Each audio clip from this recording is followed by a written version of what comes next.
Hello everybody, I'm Count Cristo and this is the wonderful world of MEIOU and Taxes. It is my destiny to rule the world, and there is nothing certain in life but death and taxes. So, this is a fantastic mod for the brilliant game, Europa Universalis 4.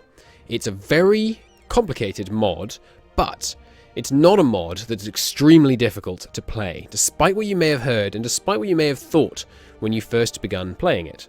To help you recognize this essential truth, I'm going to create a tutorial which is going to walk you through precisely what you need to know about this mod and precisely what you need to do to be able to really get into it. There are a few things that you can really easily do wrong which will make this mod so much harder than it needs to be, and I'm going to talk you through precisely how to avoid doing those things and what you should be doing. First off, let's take a quick look in this episode at what this mod changes in comparison to the vanilla EU4 experience. I should mention at this point and up front, if you've never played EU4 or you're very bad at playing EU4, you should not play MEIOU and Taxes. I apologize if this sounds like I'm gatekeeping or pushing you out or whatever, but I'm afraid that is true. MEIOU and Taxes is complicated. It's definitely manageable, but only if you have a fairly firm grip on the basic mechanics of EU4. Many of those mechanics have changed, but many of them are fairly similar, and so having a good grasp on the base game is, I would say, more or less essential before you dived into MEIOU and Taxes. With that small disclaimer out of the way, let's take a look. So here is the world in 1356, the new, original, earliest, and by far the most supported start date for MEIOU and Taxes. As you can see, the world is very different. China is fractured.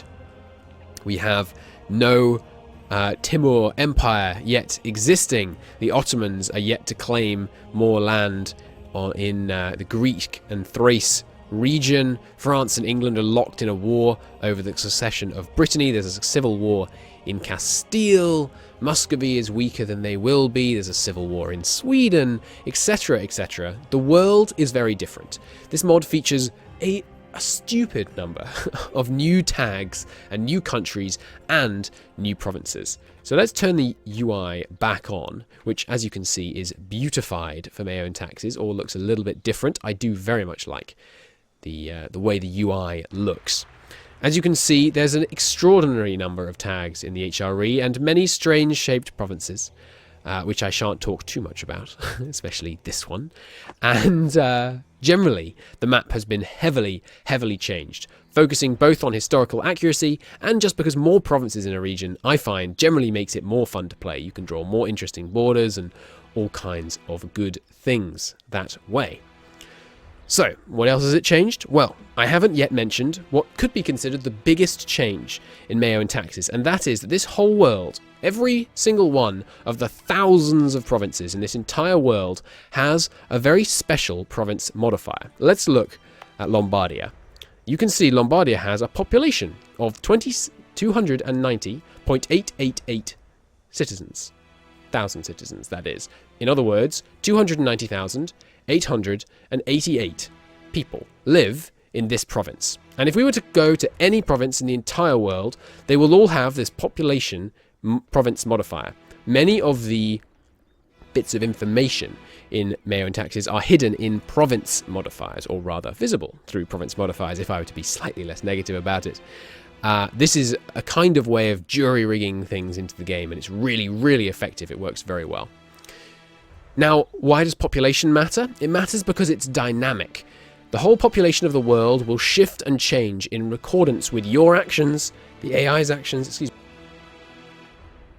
and also with the changing times. As technology changes, as weather changes in some areas, as plagues come and go, population will rise and fall, and population is a huge determiner of the development of a province. MEIOU and Taxes does use a development system somewhat comparable to the base game, rather than having manpower, what are they called, production and base tax development. They have rural development, urban development, and upper class development. So these developments are different from the base game in that they're not just arbitrarily set. They are fully dynamic modifiers. So we have 12 urban development in Lombardia. That is because the development of Lombardia, quite literally, in terms of the buildings, the population, the production level, probably other factors that I'm not familiar with, affect the urban development. Obviously, the urban population affects the urban development. Now, your development matters for a very similar reason to it does in the base game. That's how you make money. That's how you get trade. It's one of the ways you make money. That's how you get trade power. It's how people generate trade value. It's one of the ways people generate trade value. It's how you get manpower. One of the ways you get manpower. You see where I'm going. So population is hugely important, but you don't really need to have a very firm grasp on exactly how population is calculated and how it grows in order to do great things in this mod. And I think this is a good moment to talk briefly about why you should listen to anything I have to say about MEIOU and Taxes.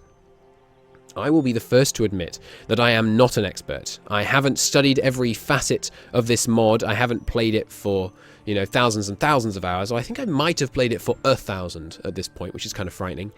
Out of my many hours in E4, I think I've spent about 1,000 in MEIOU and Taxes. But I do know my way around, we'll say. And to demonstrate that a little bit to potential doubters, I will...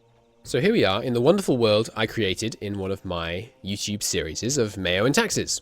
I took the beleaguered empire of the Romans and I formed the Grand Roman Empire. We conquered, roughly, the historical borders of the Roman Empire and had a jolly good time while doing it. So this is the empire I have created. So I may not be a complete expert, but I think it's fair to say I'm not that bad at playing this mod. I will get things wrong, and when I do, please feel free to tell me I've got it wrong. I might be able to do a correction in a future video or something like that. Go ahead, I read all the comments, so just post it down there. A few other things that the mod changes. The building system is entirely reworked. There are entirely new buildings in all of these areas. Province modifiers, like centers of trade, are fully dynamic. I'll go into those more later, but they're fully dynamic and can move around the world depending on where the wealth is and all that kind of thing. There is also a local wealth system where provinces generate money, which they can then spend on things, and you also tax each year. Religions are wildly different. It now not only tracks the religion of individual provinces, but the religion of the populations within the province to the nearest 10%. It also has a completely new production system, which then generates its own modifiers, similar to centers of trade, called centers of production, which are also fully dynamic and will also be expanded on in a future video. There are also centers of art, which are similar to centers of production. There's a whole art system. It's a really big mod. If I were to list all the changes, we would be here all day, and I need to get to recording the next episode so that you guys can really dive in to actually playing the mod, because the next episode is going to be all about the first things you should do when you load in and everything you need to know, strictly need to know, not might want to know, before you unpause the game and begin playing MEIOU and Taxes. So I'm going to move on to that, and I will see you in the next episode. Before I go, let me advise you, whether or not you watch my tutorial series, whether or not you think it's going to be helpful for you, if you haven't tried MEIOU and Taxes, try it. And if you've tried it and didn't get into it, try it again. Because this mod is amazing. And I'll leave it on that.